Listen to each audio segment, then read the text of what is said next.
Thousands of students that graduated from Harvard University today, but the commencement, it took place under the shadow of on-campus tensions related to the war in Gaza. NBC 10's Bianca Beltran joining us live from Cambridge with more on this story. Bianca.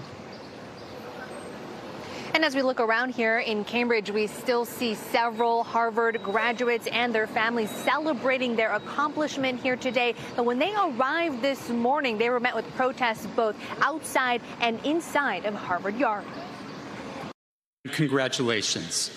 Harvard President Alan Garber's address to the graduating class of 2024 was met with applause and discontent. This ceremony marks the end of a school year met with strife, a week after a pro-Palestinian encampment that occupied the same space came to an end, and a day after the university announced that 13 Harvard students who participated in the encampment would not be allowed to receive degrees along with their classmates. I am deeply disappointed by the intolerance for freedom of speech and the right to civil disobedience on campus.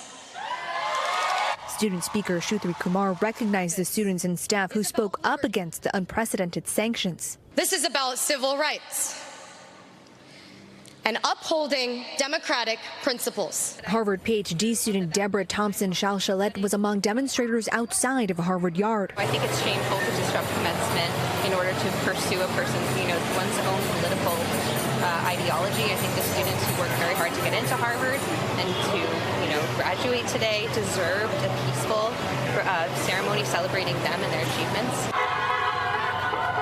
As university officials began conferring diplomas, hundreds of students and faculty members walked out and marched to a nearby church for their own commencement, honoring members of the pro-Palestinian student movement and the people of Gaza. As a Palestinian student myself, it means the world to me to have such an incredible strength of solidarity here on this campus, despite what Harvard University has done. Now, in a statement, the university noted that it intends to provide expedited review for any appeals of that decision to not allow those 13 students to receive their degrees today, but it's unclear if they will be able to participate in a commencement ceremony in the future. Reporting live in Cambridge, I'm Bianca Beltran, NBC 10 Boston.